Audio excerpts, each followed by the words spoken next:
Have you ever gotten a new Venmo card in the mail, but then just let it sit there, unsure of what to do next? Maybe you're excited to start using it for all your daily purchases, but the thought of activating it seems a little confusing. Don't worry, you're not alone. It's actually a super simple process, and today, I'm going to walk you through exactly how to do it. We'll go from a brand new, inactive card to one you can use for everything, all in just a few quick steps. So, let's get right into it. The first thing you'll want to do is grab your phone and open up the Venmo app. Once you're in, tap on the Cards tab. It's usually located at the bottom of your screen. From there, you'll see an option to activate your card. Go ahead and tap that.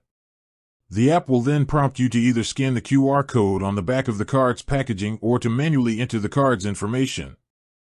Scanning the QR code is the fastest method, so if you have the packaging, give that a try. Just point your phone's camera at the code and the app will do the rest. If you don't have the packaging or the QR code doesn't work, no problem. You can just manually enter the 16-digit card number, the expiration date, and the CVV code from the back of the card. Once you've entered that information, the app will ask you to create a 4-digit PIN. This is a crucial step. Your PIN is what you'll use for ATM withdrawals and for purchases that require a debit card PIN. So, pick a number you'll remember easily, but that's also secure.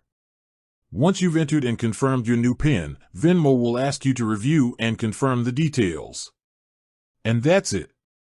Your card is officially active and ready to go. You can now use it to make purchases online, in stores, and to withdraw cash from ATMs.